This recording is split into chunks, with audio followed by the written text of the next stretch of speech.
이 시간 은혜 받으실 하나님 말씀은 사무엘상 9장 1절에서 4절까지 말씀 공독하겠습니다.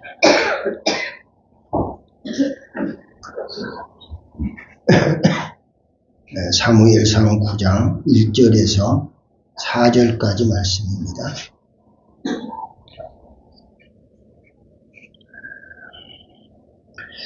찾으시면 함께 읽겠습니다. 베냐민 지파에 기스라 이름하는 유력한 사람이 있으니 그는 아비엘의 아들이요 수롤의 손자요 베고낫의 중손이요 아비야의 현손이며 베냐민 사람이더라. 기스에게 아들이 있으니 그의 이름은 사울이요 준수한 소년이라. 이스라엘 자손 중에 그보다 더 준수한 자가 없고 키는 모든 백성보다 어깨 이만큼 더 컸더라. 사울의 아버지 기스가 암나기들을 잃고 그의 아들 사울에게 이르되 너는 일어나 한 사안을 데리고 가서 암나기들을 찾으라 하매 그가 에브라임 산지와 실리사 땅으로 두루 다녀 보았으나 찾지 못하고 사알림 땅으로 두루 다녀 보았으나 그곳에는 없었고 베냐민 사람의 땅으로 두루 다녀 보았으나 찾지 못하니라. 아멘. 기도합니다. 좋으신 아버지 하나님 은혜를 감사합니다. 저희들 오늘 또 예배로 모여서 하나님께 예배드리오니 예배를 기뻐하시는 주님 예배 가운데 임하셔서 한 사람 한 사람의 예배를 통해서 주님 홀로 영광 받으실 줄 믿습니다. 우리의 몸과 마음과 뜻과 정성을 다해서 드리는 예배가 하나님께 상달되는 예배 되게 하시고 우리의 모든 것을 드리고 우리는 하나님의 말씀을 받아가지고 갈 수 있는 그런 은혜가 있게 하옵소서. 하나님이 내게 말씀하실 때 그 말씀을 내 말씀으로 받아들이고 내 심령에 새기고 그 말씀을 따라 살아갈 수 있는 저희들이 되게 하옵소서. 종도 홀로 두지 마시고 이 말씀 전할 수 있도록 성령께서 친히 도와주옵소서. 예수님의 이름으로 기도드리옵나이다. 아멘. 오후 예배를 드리는 모든 성도들에게 하나님의 크신 은혜와 복이 함께 하실 줄 믿습니다. 옆에 분에 인사합니다. 성도님은 하나님 앞에 소중한 분이십니다. 큰 은혜 받읍시다. 사랑하고 축복합니다. 오늘 봉독한 말씀을 통해서 사울의 출현 혹은 등장이라고 표현할 수 있겠죠. 사무엘 선지자가 나이가 많아서 이제 더 이상 사사의 일을 할 수가 없게 되었을 때 그의 아들들이 사사가 되었어요. 그래 아들들이 사사가 되었지만 그 아들들이 아버지가 행한 대로 하나님의 말씀을 따라서 사사의 직무를 잘 했으면 참 좋았을 건데 그 아들들이 하나님을 떠나서 자기 마음대로 자기 유익과 이익을 얻는 그런 사사 일을 하는 그런 과정에 하나님이 그 사사들의 그런 잘못된 것으로 인하여서 그 민족에 벌을 내리셨죠. 그래서 그 나라가 아주 혼란기에 빠져지게 되고 결국 하나님의 말씀이 희귀해지는 거예요. 들려지지가 않는 거예요. 사사시대 때는 하나님께서 사사들에게 늘 말씀하시고 사사들은 하나님이 말씀하시는 말씀을 받아서 백성들에게 선포하고 그리고 백성들은 그 말씀을 듣고 그 말씀을 지키며 사는 것이 그들의 생활인데 사사들이 불량한 사사들이 되니까 아예 하나님께서 그 사사들을 만나 주지를 않아요. 그 사사들이 하나님을 찾아야 하고 하나님께 말씀을 구해야 하는데 아예 그들이 하나님을 등지고 사는 거예요. 그러니까 하나님의 말씀이 없기 때문에 그런 혼란기에 빠지게 되는 것이죠. 그래서 이스라엘 백성들에게 그 큰 어려움을 당할 때에 이제 백성들의 지도자인 장로격의 사람들이 선지자 사무엘 선지자를 찾아가서 다른 나라들처럼 우리에게도 왕을 세워달라고 요청을 했죠. 그래서 그동안 하나님께서 이스라엘 나라를 다스리면서 정말 이스라엘 나라가 하나님 말씀만 따라서 살았으면 그냥 태평성대할 건데, 사람의 삶이라는 게 그런 것 같아요. 그 시대나 21세기를 살아가는 오늘 우리 시대나 크게 다를 바가 없다. 사람이 살기가 좋고 편안해지고 여유가 생겨지면 그렇게 막 믿음으로 살려고 애쓰고 노력하는 그런 영적 생활이 둔화되는 것 같아요. 참 어렵고 힘들 때에는 주나사나 하나님을 찾아야 되고 하나님이 도와주셔야 된다는 그런 절박함을 가지고 하나님을 찾는데, 이제 우리의 육적 생활이 굉장히 모든 부분에 대해서 여유로워지고 부족함이 없는 그런 어떤 생활이 되다 보니까 이 하나님을 멀리하는 그런 경향들이 그 시대나 지금이나 거의 비슷하다고 봐져요. 그런 상황에 이르렀을 때 사무엘 선지자가 하나님께 기도하지요. 백성들이 이렇게 하는데 어떡할까요? 하나님께서 응답을 해줘요. 그들의 말 잘 들어봐라. 잘 들어주라. 그런 말이에요. 잘 들어주라고 하시면서 하나님께서도 그걸 기뻐하지 않으시죠. 그 사람들이 선지자를 버린 것이 아니고 나를 버린 거다. 하나님은 그렇게 말씀하셨어요.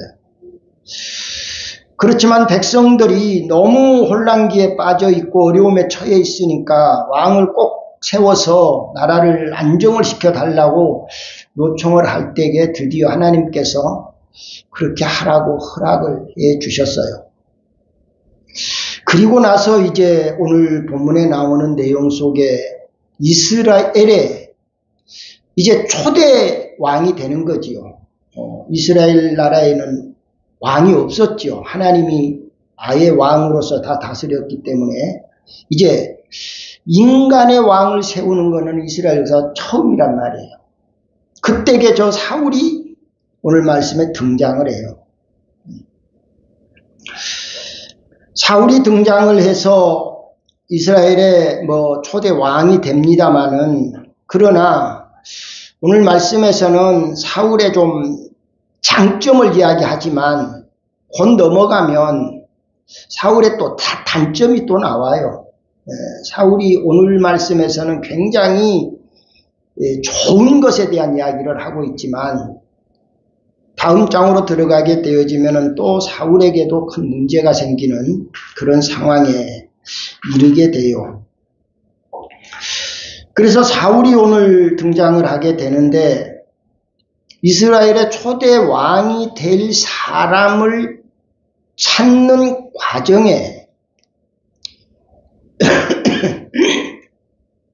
크게 세 가지 이 조건을 보는 것 같아요. 오늘 말씀에 기록된 내용을 보니까 그 중에 하나가 집안, 이스라엘 나라를 다스릴 왕을 세워야 되는데 그 왕의 집안이 어떤 집안이냐, 그런 얘기예요. 우리 처녀 총각들을 두신 부모들은 시집장가 보내기 위해서 사익감이나 며느리감을 찾을 때에 가문을 보지요.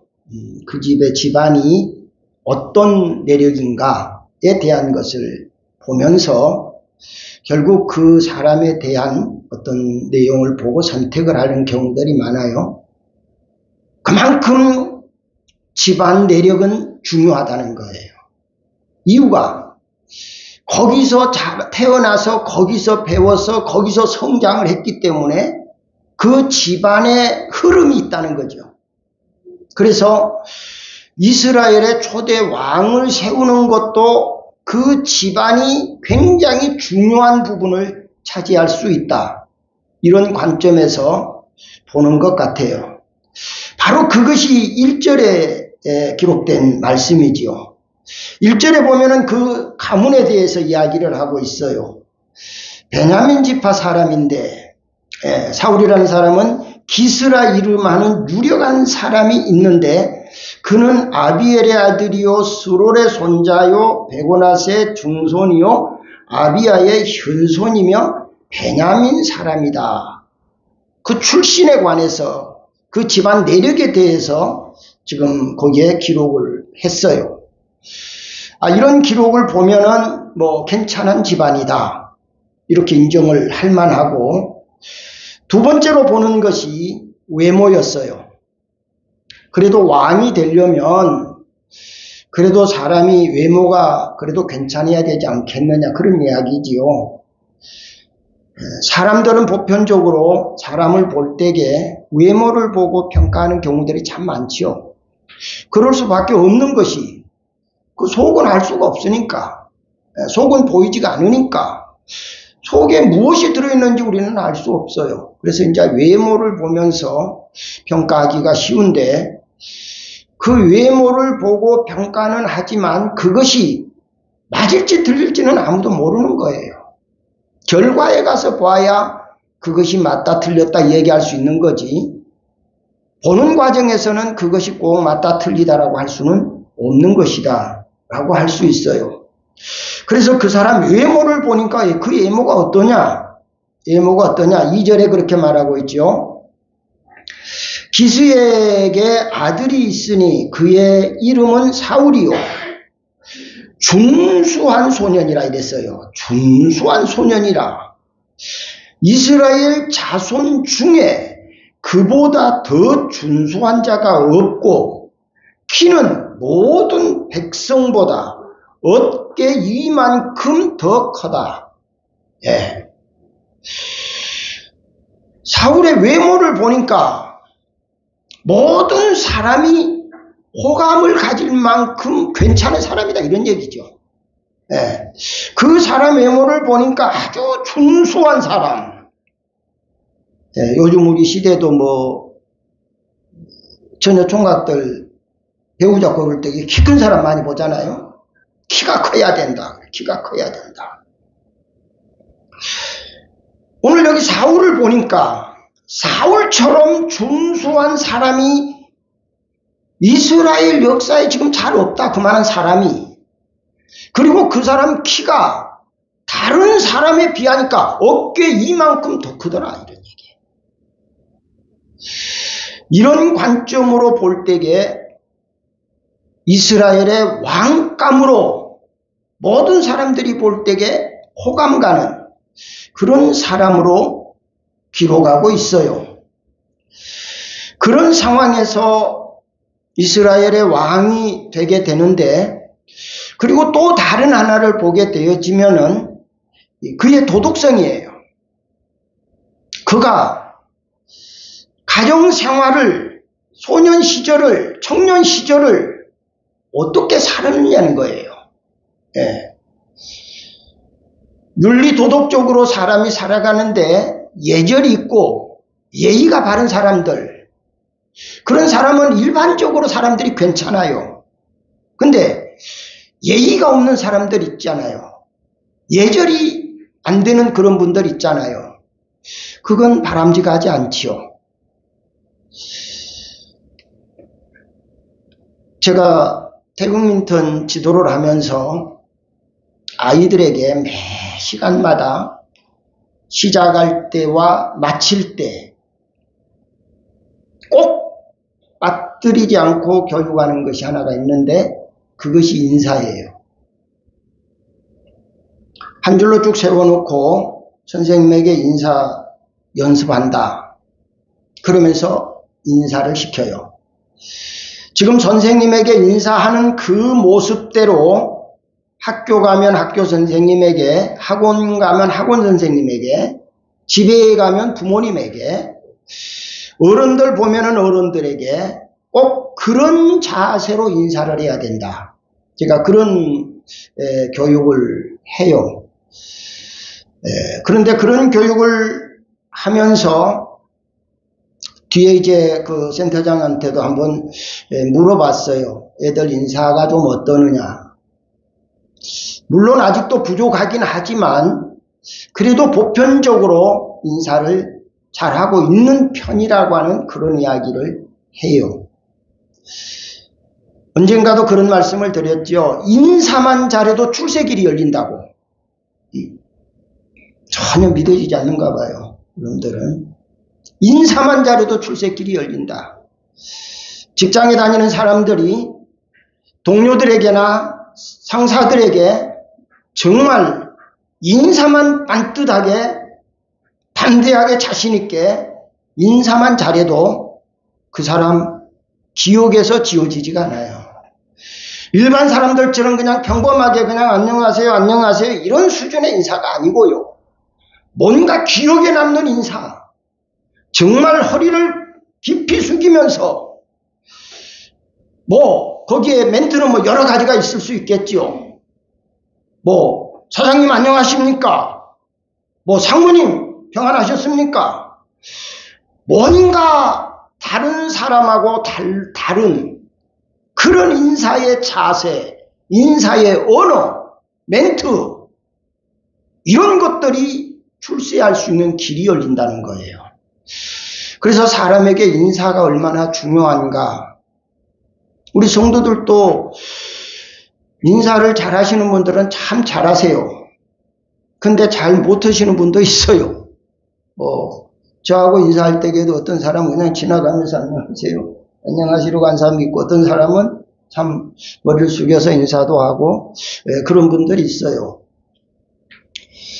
한번 생각해 보시라고요. 여러분들이 직장 상사로서 후배들에게 인사를 받는다고 가정을 해보세요. 그러면 어떤 후배들이 인사를 할 때에 어떤 자세로 인사를 하는가를 조금만 신경 써서 바라보면 그 사람의 예절이 어떻다는 거, 그 사람의 도덕성이 어떻다는 거 아마 쉽게 볼 수 있을 거예요. 바로 오늘 저와 여러분이 이 사울이 이스라엘 왕으로 출현하는 이 과정에서 이 세 가지의 모습을 지금 보면서 그냥 단편적으로 평가를 하는 그런 기준이라고 한다면 어떤 면에서 사울은 거기에 합격점을 받은 거죠. 합격점을 받았어요. 그래서 사울이 이제 초대 왕으로 세워지게 되는 겁니다. 그러면 이 사울에게 있어서 몇 가지를 좀 오늘 본문에서 생각해 보면 그 첫째가 부모님에게 순종을 잘했다. 이거 하나를 쉽게 볼 수가 있어요. 부모님 말씀에 순종 잘한다. 어버이 주일 때 되면은 자주 쓰는 말씀이죠. 부모님을 가장 기쁘게 드리는 것은 순종이다.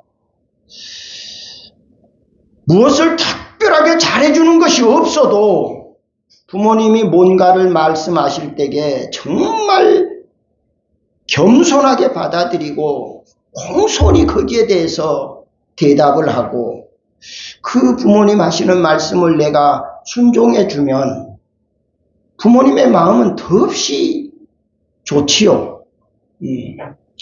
그렇게 한 자녀인들 나쁠 수가 있겠어요? 자녀도 그렇게 함으로 인해서 자녀된 도리를 한다는 차원에서 좋을 수 있죠. 오늘 여기 사울을 보면은 바로 그런 상황이에요. 부모님께서 말씀을 하시는데 그 말씀에 순종을 해요.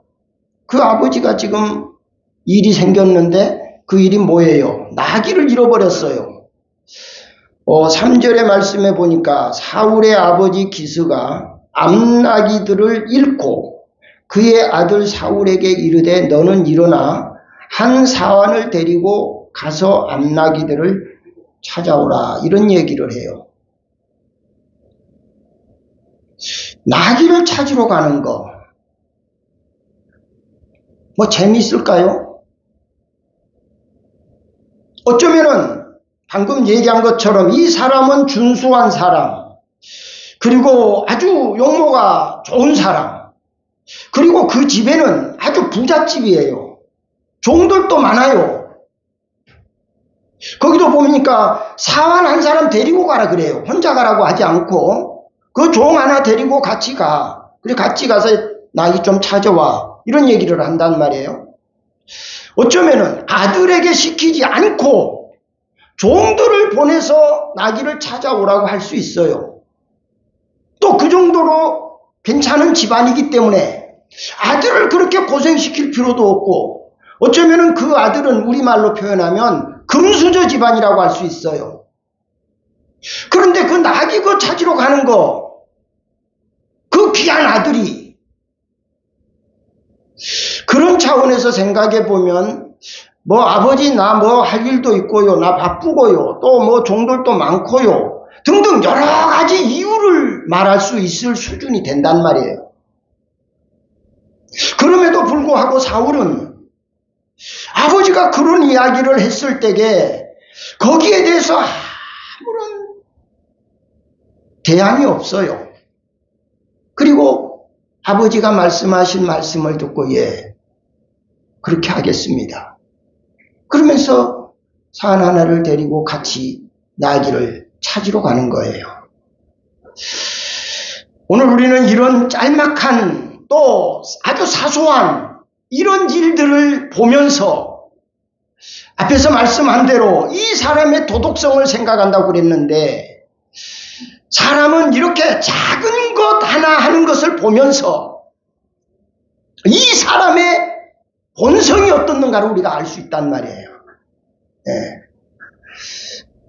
오늘 우리들도 어디서든지 우리 공동체 안에서도 그렇고 집안에서도 그렇고 여러분들의 직장에 나가서 사회생활에서도 그렇고 비록 작은 것이지만 거기에 대해서 아주 중요하게 생각을 하고 그런 것에 대해서 내가 좋은 반응을 보인다면 틀림없이 그 사람은 다른 큰 일에나 작은 일에나 그런 도덕성이 투철한 그런 삶을 살아갈 수 있게 될 줄로 믿습니다.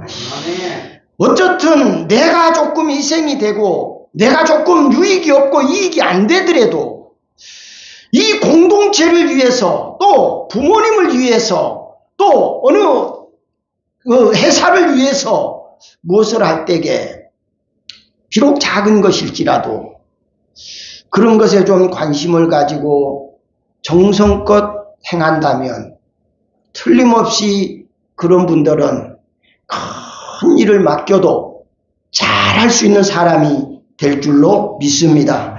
작다고 해서 가볍게 생각하고 하기 싫다고 해서 변명하는 것이 아니라 어떤 것이든 또 부모님이 하신 말씀이기 때문에 더더욱이나 거절할 수가 없는 그런 마음을 갖는 것이 뭐예요?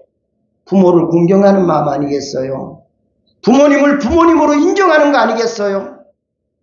부모님이 어떤 이야기를 하면은 내 이론이 안 맞고 내 이상이 안 맞으면 그건 안 돼요.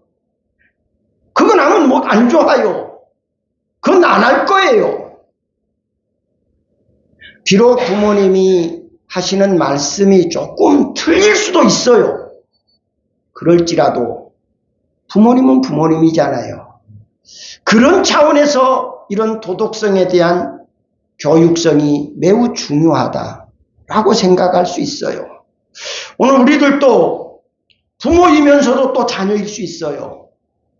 나도 부모님에게 그렇게 해야 되고 자녀로서의 또 부모님에게 해야 되고 부모로서의 또 부모는 부모대로 또 부모에게 또 그렇게 하는 것이 우리들의 삶을 인정받는 그런 삶으로 바꾸어지게 될 줄로 믿습니다.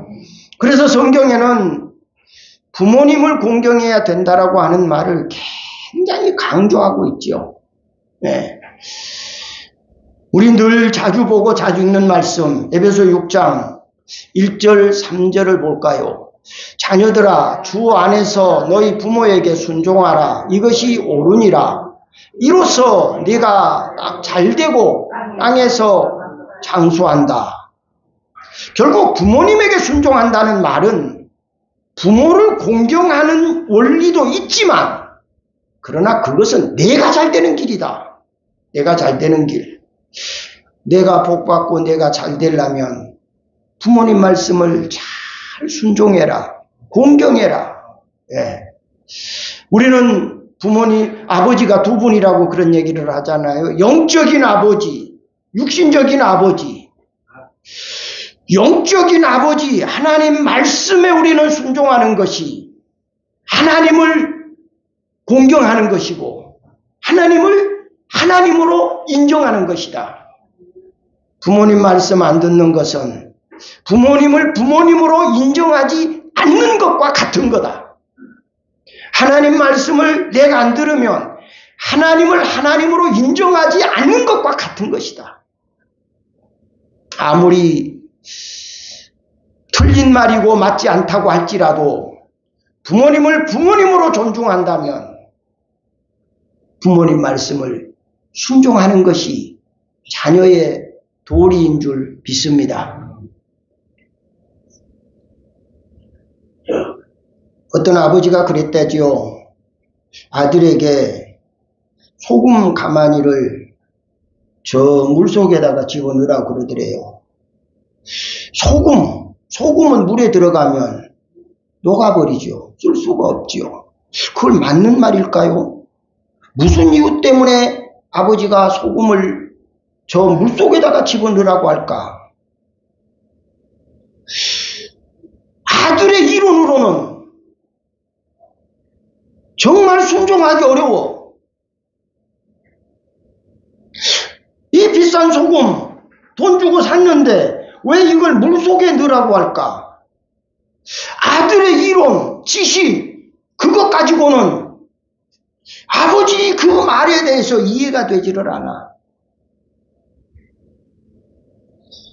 그렇다면 거기에 대해서 아들은 자기 이론을 말할 수 있어. 자기 생각을 말할 수 있어요. 왜 그러세요? 이걸 넣으면은 다 녹잖아요. 아들의 말이 틀린 말 아니에요. 맞아요. 그러면 아버지는 소금을 물에 넣으면 녹는다는 걸 몰라서 넣으라고 했을까요? 아버지도 소금 물에 넣으면 녹는다는 거 분명히 알 거예요. 모를 리가 없을 거예요. 그럼에도 아들에게 그 이야기를 한단 말이에요. 이런 일들이 있다고 한다면 정말 나는 그런 말을 들었을 때에 캐이 받아들일 수 있겠는가?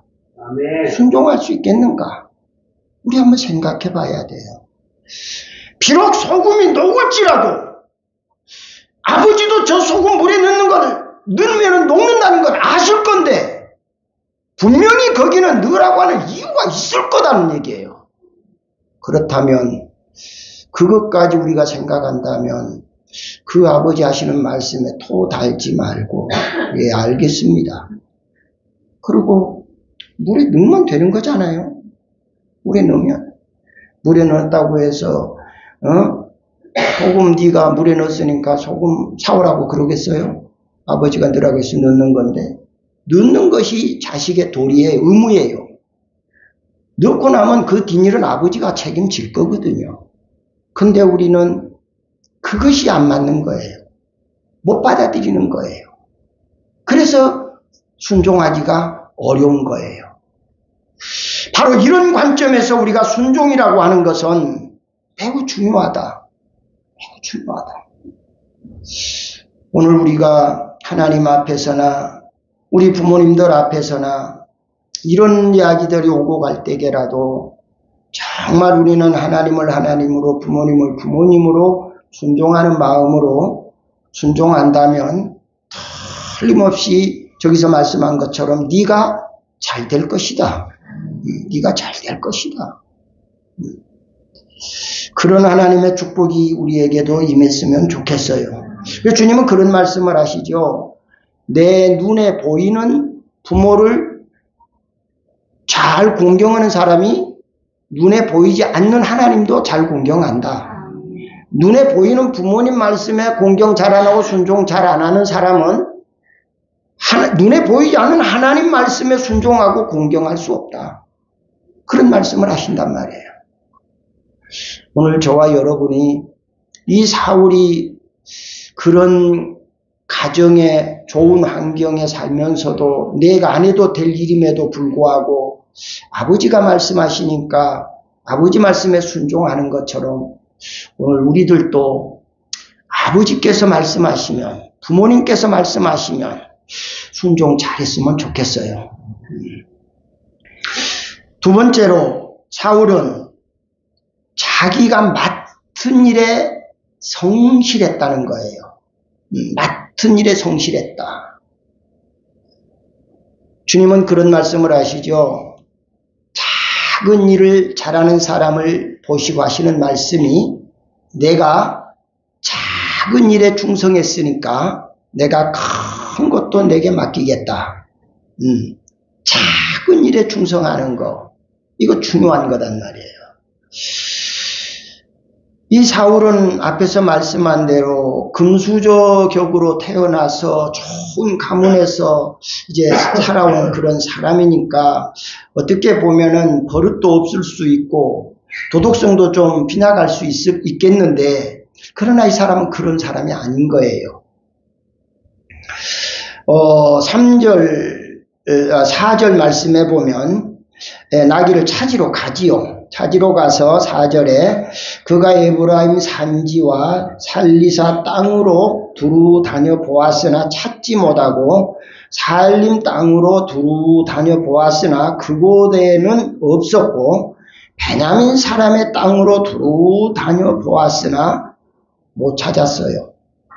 자, 여기서 우리가 이 땅 저 땅을 지금 이야기를 하는데 어쩌면은 우리나라 표현으로 말하면 우리 여기로 말하면은 우리 당감동에서 못 찾으면 저쪽에 보암동에서 못 찾으면 저 동네, 진구에서 못 찾으면 서구에서 못 찾으면 남구 이런 쪽으로 간다 그 말이거든요. 그러니까 나귀는 이 동네에서 잃어버렸는데 이 나귀가 어디로 간 줄 알 수가 없잖아요.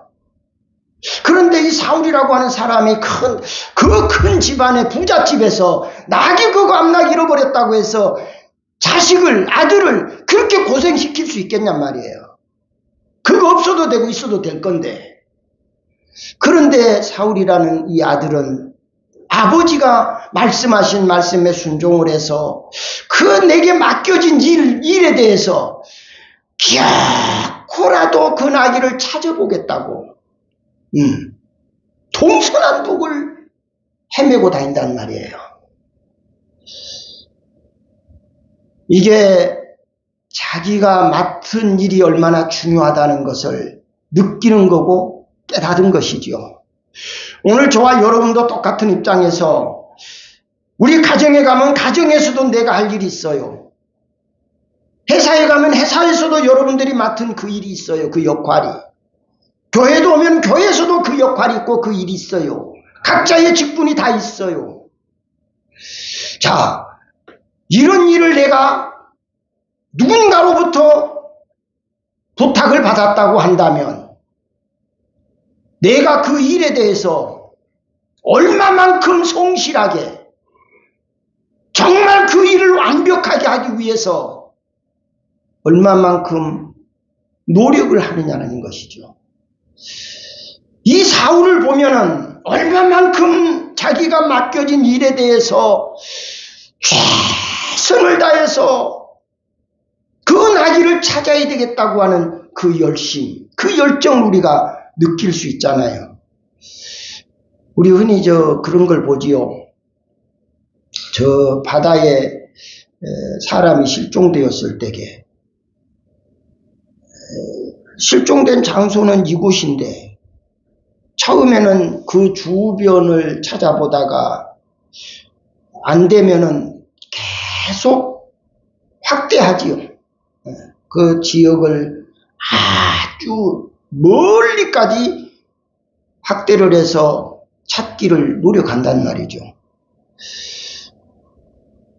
그렇게 하기가 얼마나 어려운가, 얼마나 힘드는가. 그러면 여기 사울이라고 하는 사람의 이런 모습을 보면은 그런 열정이 자기가 맡은 일에 대해서는 어떻게라도 책임을 져야 되겠다는 그런 확고한 책임감을 여기서 우리가 느낄 수 있어요. 이스라엘의 초대 왕으로 세워질 이 사람, 집안을 보아도 용모를 보아도 자기가 맡은 일에 대한 책임감을 보아도 괜찮은 사람이다. 이렇게 우리가 인정할 수 있습니다. 오늘 저와 여러분도 작은 일이든 큰 일이든 내가 맡은 일에 대해서는 따라합시다. 내가 책임져야 한다. 내가 책임져야 한다. 이거는 뭐 작은 거니까 별거 아니니까 내가 안 해도 되고 다른 사람이 안 해도 되는 것이 아니라 그것은 내 자신의 자질 문제란 말이에요. 우리가 하나님 앞에서도 사람 앞에서도 그런 모습을 보여준다면 하나님에게도 사람에게도 인정받게 될 줄로 믿습니다. 우리 옆에 분에게 우리 인정받고 삽시다. 인정받고 삽시다. 디모데후서 4장 5절을 볼까요? 같이 읽어봐요. 그러나 너는 모든 일에 신중하여 고난을 받으며 전도자의 일을 하며 내 직무를 다하라. 모든 일에 고난받아도 어려움이 있어도 내 직무를 다하라. 사도 바울은 그런 얘기를 하지요. 내가 맡은 이 사명을 감당하는 일에 나는 나의 생명도 귀한 것으로 여기지 않겠다. 나의 달려갈 길과 주 예수께 받은 사명, 곧 복음을 전하는 일에 있어서 나는 생명을 아끼지 않겠다. 왜? 주님이 내게 그 맡겨준 직분이기 때문에, 주님이 내게 맡겨준 사명이기 때문에 나는 이것을 감당하는 일에 있어서 나는 생명도 귀하게 여기지 않겠다. 성경에 보면은 훌륭한 인물들이 많이 등장하죠. 그런 훌륭한 인물들을 보면은 정말 자기 직무에 대해서 얼마나 소중하게 여기고 그 직무를 감당하는 일에 있어서 얼마나 열심으로 했는가. 얼마나 열심으로 했는가. 오늘 우리 성도들이 하나님께서 내게 맡겨준 직분도 그렇고 세상에서 맡겨준 직분도 그렇고 내게 맡겨진 직분은 정말 최선을 다해서 그 직무를 잘 감당할 때 인정받는 사람이 될 줄로 믿습니다. 사울이 바로 이런 좋은 사람으로 등장을 해요. 그 다음 세 번째로 사울의 모습은 아주 세심한 성격을 가졌다고 표현할 수 있어요. 세심한 성격. 세심하다고 하는 말은 지금 4절에 나타난 말씀처럼 자기가 맡은 일에 열심도 있지만 세심하게 지금 말씀한 지역을 말했지요. 그냥 낙이 찾아오라고 하니까 아버지 말씀에 순종을 해서 그냥 거역할 수 없으니까 그냥 가서 대충 한 바퀴 돌아보고 그냥 집에 와서 뭐라고 하면 돼요? 뭐라고 하면 돼요? 없습니다. 네, 없어요. 짐승이 잡아먹었는지 누가 들고 갔는지 없습니다. 그냥 잃어버린 장소 그냥 몇 메다 금방만 이렇게 대충 돌아보고 와서 그냥 아버지한테 보고하면 되잖아요. 없습니다. 그렇지만 그는 그렇게 하지 않더라고요. 얼마나 많은 시간이 들고, 아니 하루가 지나고 이틀이 지나고 먹을 것도 제대로 먹지도 못하면서 그렇게 세심하게 구석구석을 다 살피면서 큰 아기를 찾고 있다는 말이에요. 다음 5절 이하의 말씀에 다음 시간에 말씀을 드리겠습니다만은 거기에 보면은 그런 얘기를 해요. 우리 아버지가 잃어버린 나귀 걱정하기 전에 아들 걱정 더 하겠다. 그 말은 무슨 말이냐? 지금 나간 지가 하루가 지나고 이틀이 지나도 아들이 돌아오지 않으니, 나귀 찾으러 간 아들이 돌아오지 않으니 아버지가 얼마나 걱정되겠어요. 그래서 여기 사울이 우리 아버지가 걱정할까 싶으니까 가자, 그런 얘기를 해요.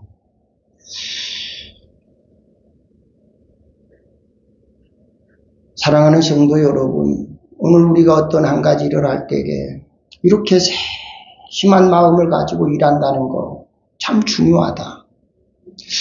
그런 마음으로 일할 때에 그 일이 좋게 만들어질 거예요. 대충 하는 일은 결코 좋게 만들어지지 않을 거예요. 이스라엘의 왕이 될 사람으로서 지금 사울을 등장시켜 놓고 그 사람의 이런 모습들을 조목조목 살펴보건대 2절에 말씀한 것처럼 이만큼 준수한 사람은 이 나라에 없다. 그럴 만큼 세심한 사람이다.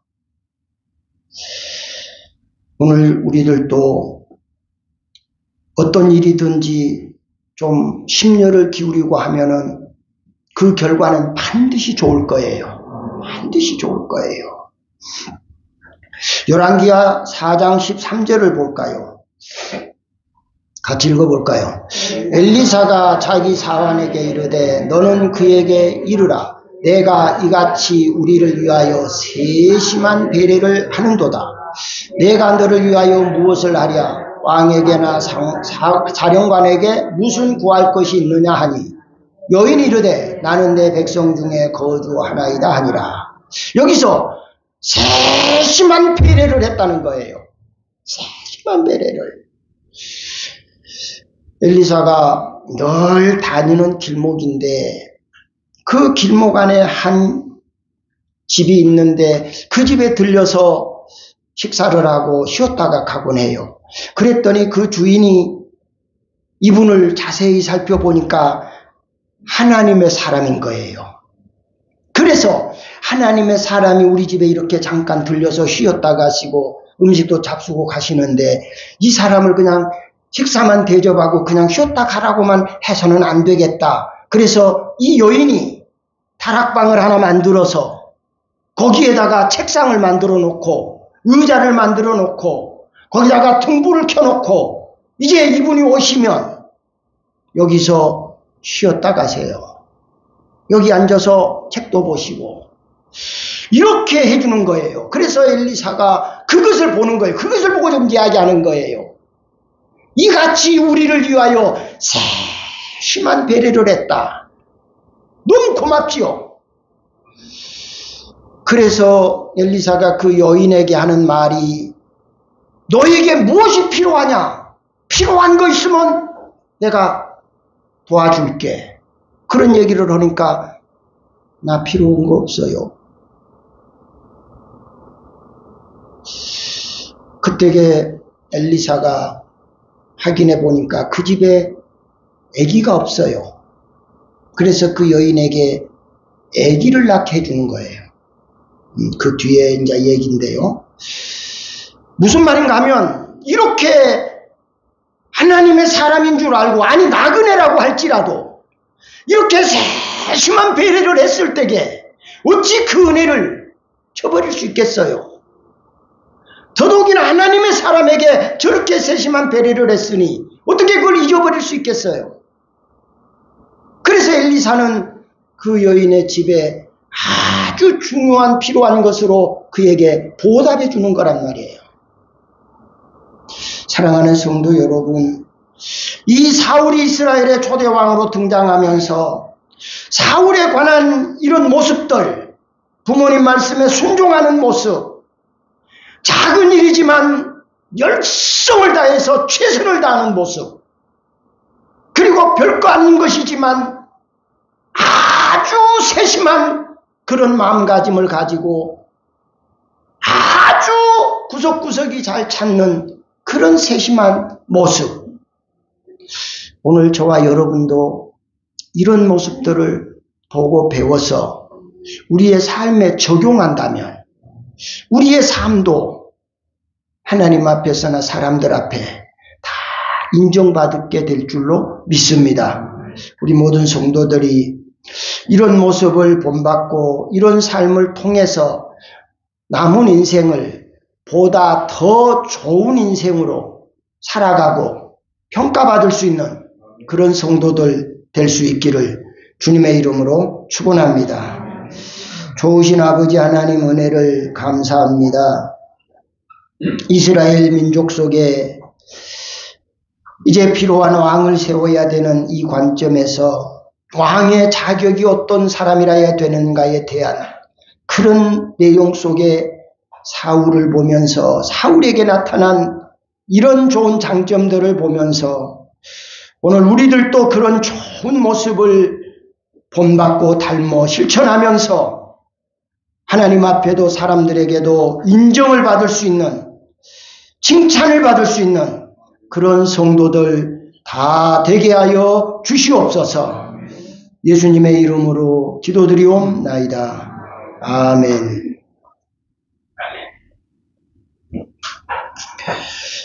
595장 찬송 부르시고 축도를 마치겠습니다.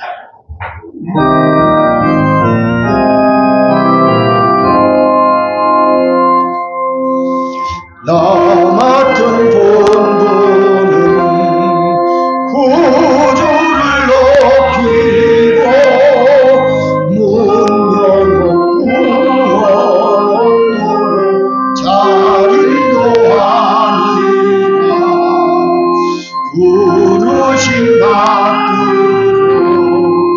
내 형제 섬기며 구주의 뜻을 따라서 내 정성 다하리.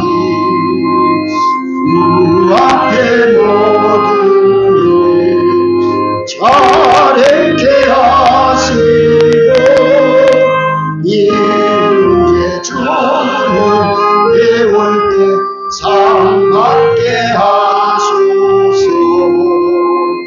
나 항상 깨어서 늘 기도드리며 내 믿음 변치 않도록 날 도와주소서.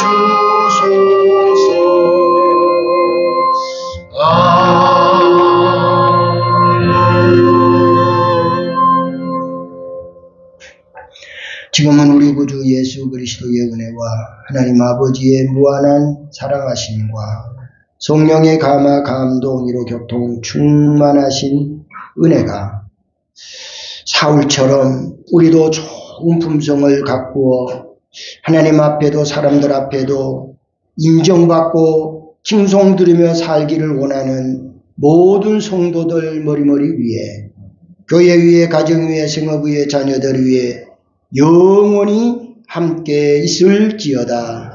아멘.